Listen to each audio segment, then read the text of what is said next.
Hi friends, good afternoon. আজকে বিকেলবেলায় blog বানাচ্ছি। তো যেটা মেন উদ্দেশ্য ব্লগটার সেটা হচ্ছে যে খুবই একটা ইম্পর্টেন্ট টপিক নিয়ে কথা বলবো। সেটা হচ্ছে কালকে 22শে জানুয়ারি 2024। তো তোমরা সবাই জানো 22শে জানুয়ারি কী হতে চলেছে। পুরো দেশ জুড়ে আমরা রামলালার রাম মন্দির প্রাণ প্রতিষ্ঠা করতে চলেছি, যেটা 500 বছর পরে শ্রীরাম তার নিজের মন্দিরে আবার পূজিত হবেন। এটা খুবই বড় দিন। প্রত্যেকটি সনাতন হিন্দু ধর্মের যারা বিশ্বাস করে তাদের জন্য খুবই বড় দিন। মোটামুটি এক সপ্তাহ আগে থেকেই টিভি চ্যানেলে সবকটা চ্যানেল পুরো কভার করছে এই রাম মন্দিরে কি হচ্ছে, কারা কারা আসছেন পুজো দিতে, কিভাবে সেজে উঠছে পুরো মন্দির চত্বরটা। আর দেশ বিদেশ থেকেও প্রচুর লোক আসছেন।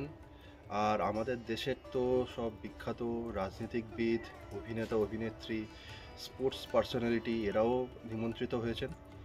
তো একটা মহাযজ্ঞ বলতে পারো আর কি, যেটা হতে চলেছে আগামীকাল। আমিও মোটামুটি খবরের পাতায় নজর রাখছি, টিভির চ্যানেলগুলোতেও নজর রাখছি কি হচ্ছে। তো বেশ জমজমাট ব্যাপার আর কি।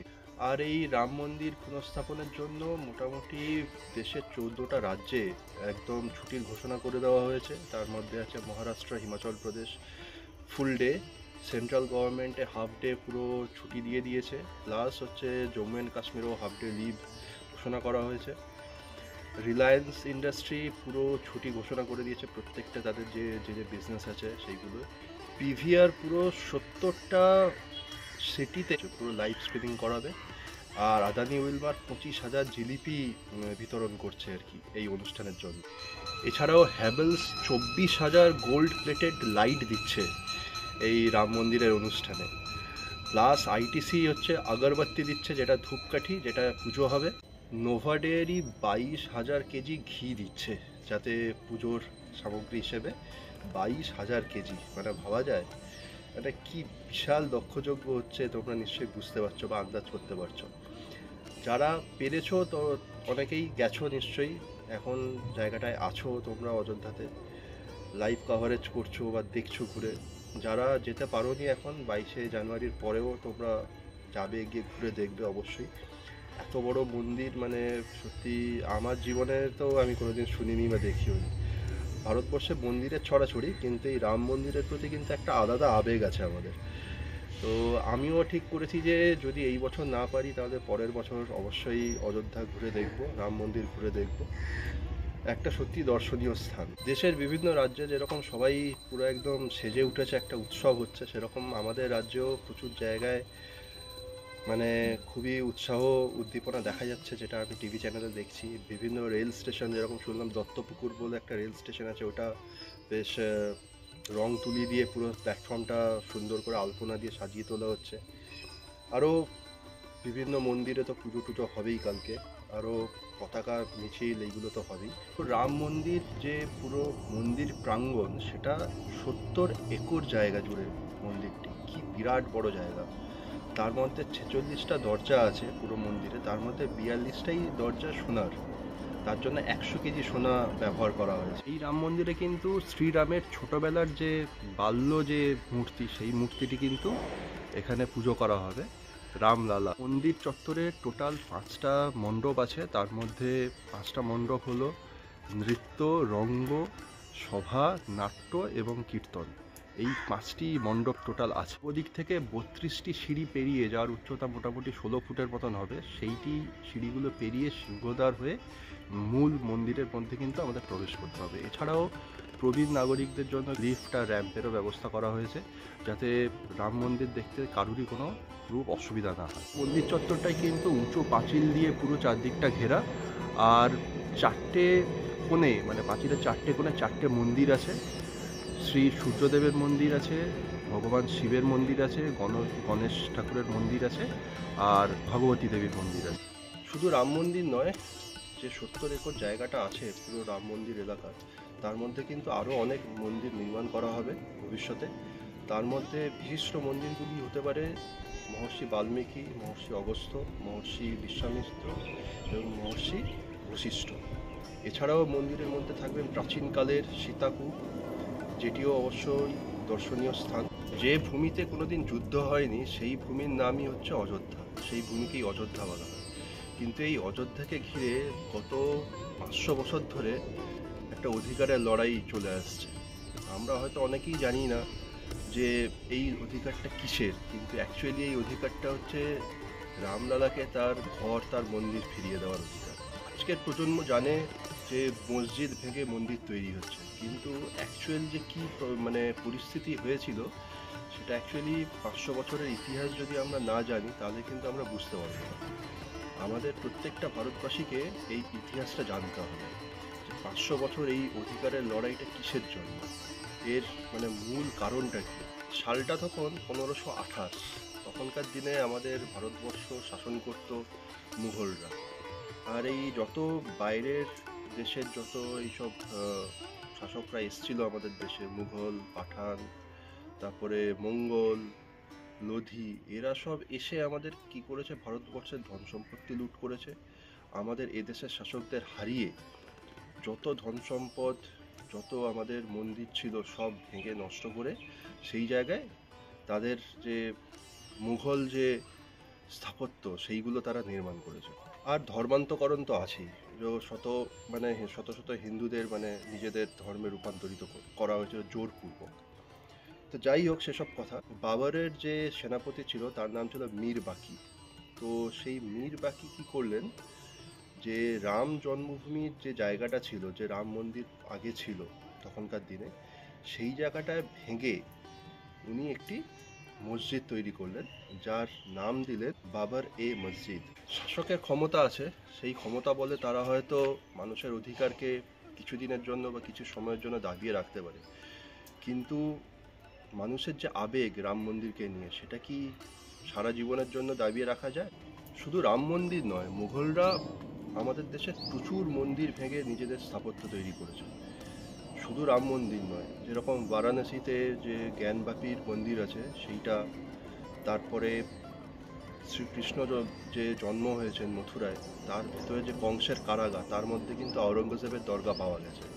তো তোমরা বুঝতেই পারছো যে কী লেভেলের ক্ষতি আর ধ্বংস করা হয়েছে পুরো ভারতবর্ষের সব মন্দির আর শিল্পকার্য। বাবরি মসজিদ তৈরির 190 বছর পরে, সালটা হচ্ছে 1717। তখনকার রাজা, ভারতবর্ষের রাজা দ্বিতীয় জয় সিং কী করলেন, বাবরি মসজিদের বাইরে একটি অস্থায়ী মন্দির তৈরি করলেন, যেখানে রামলালার পুজো হওয়া শুরু করলো। পরবর্তীকালে সালটা 1814। এখনকার যেটা অযোধ্যা ক্যান্টনমেন্ট নামে পরিচিত, আগেকার দিনে সেই জায়গাটির নাম ছিল ফৈজাবাদ। তো সেই 1814 সালে ফৈজাবাদে একটি ইংরেজ সাংবাদিকের জার্নালে এটা জানা গেল যে বাবরি মসজিদের যে বাইরের আর্কিটেকচার, যে শিল্পকলা, সেটা কিন্তু একদম হিন্দু মন্দিরের যে স্থাপত্যের শিল্পকলার সঙ্গে প্রচুর মিল। তো এই খবরটা যখনই জানাজানি হয়ে যায়, তখন কিন্তু দেশের মধ্যে প্রচুর বড় আন্দোলন তৈরি হয়, আর সবার মধ্যে আবার সেই আবেগ জেগে ওঠে যে রামলালাকে তার নিজের বাসস্থান, নিজের ঘর, মন্দির ফিরিয়ে দিতে হবে। 1855 সাল, তখনকার নবাব ছিলেন হচ্ছে ওয়াজিদ আলী শাহ। উনি একটা ইম্পর্টেন্ট ডিসিশন নিলেন, সেটা হচ্ছে বাবরি মসজিদের মধ্যে হিন্দুদের প্রবেশ উনি একদম নিষেধ করে দিলেন, পুরো নিষেধাজ্ঞা জারি করে দিলেন। এর ফলে গোটা ভারতবর্ষে তৈরি হয়ে গেল জন আন্দোলন। প্রচুর অশান্তি হলো, ধর্মীয় সংঘাত শুরু হলো। এত ঝামেলার পরে তৎকালীন যে ইংরেজ সরকার ছিল, তারা কি করলো, বাবরি মসজিদ আর যে তার বাইরে যে অস্থায়ী যে রামলালার যে ছোট্ট একটি মন্দির ছিল, তার মাঝখানে কাঁটাতার দিয়ে। এই বিবাদ তো আরও 50-60 বছর চলতেই থাকলো। অবশেষে 1934 সালে ইংরেজ সরকার একটি নিয়ম জারি করলো, সেটা হচ্ছে যে বাবরি মসজিদের ভেতরে আর কেউ নামাজ পড়তে পারবেন না। তার কারণ হচ্ছে যে এই মন্দির আর মসজিদের এই বিবাদ নিয়ে প্রচুর ধর্মীয় সংঘাত শুরু হয়েছিল সেই সময়। তো সেইটিকে ধামাচাপা দেওয়ার জন্য এই ডিসিশন তখনকার দিনের ইংরেজ সরকার নিয়েছিল। এরপরে 1947 সালে আমরা স্বাধীন হলাম, ভারতবর্ষ স্বাধীনতা পেল। কিন্তু দুঃখের বিষয় এটা ছিল যে তৎকালীন যে স্বাধীন ভারতবর্ষের যে সরকার ছিল, তারাও কিন্তু কোনো পদক্ষেপ নিল না এই যে দীর্ঘ 500 বছরের যে এই গতি প্রকৃতি বা এই যে একটা ঝামেলার উৎস, এইটাকে একদম পাকাপাকিভাবে স্থায়ীভাবে মিটিয়ে দেওয়ার। তারা ওই ভোট ব্যাংক নিয়েই তারা কিন্তু মেতে থাকলো। তারা এই বাবরি মসজিদ না রাম মন্দির কার অ্যাকচুয়াল জায়গা সেটা নিয়ে কিন্তু তাদের কোনো মাথা ব্যথা ছিল না, যেমন ছিল তেমনই চলতে থাকতো। এবার 1949 সালে একটা রিউমার ছড়ালো যে বাবরি মসজিদের ভেতরে নাকি রাম মূর্তি পাওয়া গেছে। এবার যেই এই খবরটা ছড়ালো মানে সাম্প্রদায়িক উৎপাত শুরু হলো, আর এর ফলে ফরিদাবাদ কোর্ট একটি মারাত্মক ডিসিশন নিল, সেটা হচ্ছে যে বাবরি মসজিদ পুরো একদম তালা দিয়ে দেওয়া হলো, পুরো তালা বন্ধ করে দেওয়া হলো। মসজিদের ভেতরে কেউ প্রবেশ করতে পারবে না, না কোনো নামাজ পড়া হবে, না কোনো পুজো হবে, কিচ্ছু হবে না, একদম লকড ডাউন। এরপরে আবার দীর্ঘ আইনি লড়াই শুরু হলো। অবশেষে 1986 সালে আমাদের ভারতবর্ষের স্বাধীন ভারতবর্ষের প্রধানমন্ত্রী তখন ছিলেন শ্রী রাজীব গান্ধী।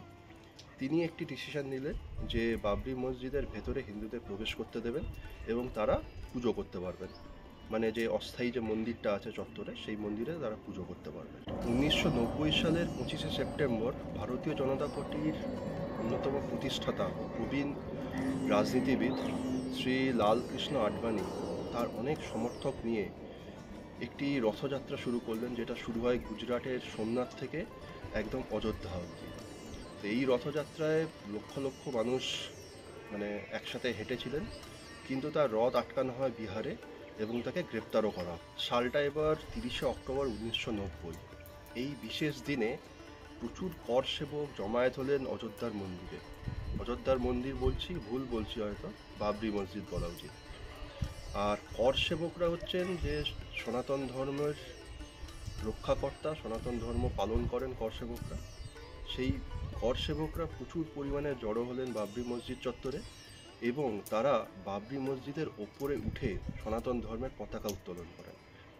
ধর্মীয় সংঘাত সেই দিন এমন পর্যায়ে পৌঁছে গেল যে তৎকালীন উত্তরপ্রদেশের সরকার সেই দিন কিন্তু কারফিউ ঘোষণা করেন, কিন্তু তাতেও মানে পরিস্থিতি সামাল দেওয়া যায়নি। তখনকার উত্তরপ্রদেশের যে মুখ্যমন্ত্রী ছিলেন মুলায়ম সিং যাদব, তিনি এরপর কিন্তু পুলিশকে ফায়ারিং করতে বলেন, আর তার ফলে 55 জন করসেবক কিন্তু সেই দিন মারা যান। সরকারি ফিগারটা হয়তো 17, কিন্তু অ্যাকচুয়ালি কিন্তু তার থেকেও বেশি সংখ্যক করসেবক কিন্তু সেই দিন প্রাণ আহুতি দিয়েছিলেন। 6ই ডিসেম্বর 1992, এই দিনটাও অত্যন্ত ইম্পর্ট্যান্ট। তখনকার প্রধানমন্ত্রী ছিলেন পিভি নরসিংহ রাও এবং উত্তরপ্রদেশের চিফ মিনিস্টার তখন ছিলেন শ্রী কল্যাণ সিং।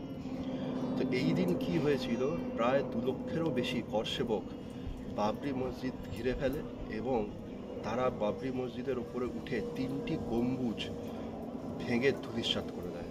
এর ফলে ধর্মীয় যে সংহতি হিন্দু মুসলিমের মধ্যে নষ্ট হয়ে যায়, প্রচুর লোক আহত এবং নিহত হন, একটি মানে সাম্প্রদায়িক একটি জটিলতা তৈরি হয়, যার ফলে প্রচুর লোক কিন্তু ক্ষতিগ্রস্ত হয়। আর এর ফলে যেটা হয় সেটা হচ্ছে পুরো উত্তরপ্রদেশে রাষ্ট্রপতি শাসন জারি করে দেওয়া হয়। আইনি লড়াই, রাজনীতির লড়াই, দেশবাসীর আবেগ, এইসবের পরেও 2019 সালের 9ই সেপ্টেম্বর সুপ্রিম কোর্ট একটি ঐতিহাসিক ডিসিশন জানান। সেটি হচ্ছে যে 500 বছর ধরে চলা এই যে বিতর্কিত জমি, এই জমির মধ্যে কিন্তু রাম মন্দির স্থাপন করা যেতে পারে, নির্মাণ করা যেতে পারে, এইটি কিন্তু ঘোষণা করে সুপ্রিম কোর্ট। আর তার সাথে সাথে এটিও বলা হয় যে রাম মন্দির থেকে কিছুটা দূরে একটি জমির খোঁজ করতে, যেখানে কিন্তু মসজিদও তৈরি করা হবে। তো এই ডিসিশনের পরে কিন্তু গোটা দেশে খুশির পুরো একদম মাহল হয়ে যায়, মানুষ কিন্তু একদম খুশিতে আনন্দে ফেটে পড়ে। তার কারণ হচ্ছে 500 বছর পরে রামলালা তার জন্মস্থানের অধিকার ফিরে পেল। 5ই ফেব্রুয়ারি 2020 সালে রাম মন্দির নির্মাণ ট্রাস্ট গঠন করা হয়, আর এরপর থেকেই রাম মন্দিরের কিন্তু নির্মাণ কাজ শুরু হয়ে যায়। আর সেই নির্মাণ কাজ শেষ হলো 21শে জানুয়ারি। 22শে জানুয়ারি কিন্তু এই রামলালার প্রাণ প্রতিষ্ঠা হবে, যেটার জন্য এত আবেগ, এত উন্মাদনা। তো তোমরা মোটামুটি জানলে যে গত 500 বছরের রাম মন্দিরের ইতিহাস, বাবরি মসজিদের ইতিহাস কি হয়েছিল। এটি জানলে কিন্তু তোমাদের আবেগটা কিন্তু আরও বেড়ে যাবে। তো যাই হোক, আজকের ভিডিওটা একটু ইনফরমেটিভ ছিল, আশা করি তোমাদের ভালো লেগে থাকবে। যদি ভিডিওটা ভালো লেগে থাকে তাহলে অবশ্যই লাইক, কমেন্ট আর শেয়ার করো ভিডিওটা, আর প্লিজ চ্যানেলটা সাবস্ক্রাইব করে দিও। আজকের জন্য এইটুকুই, পরে দেখা হচ্ছে তোমাদের সাথে পরের ব্লগে।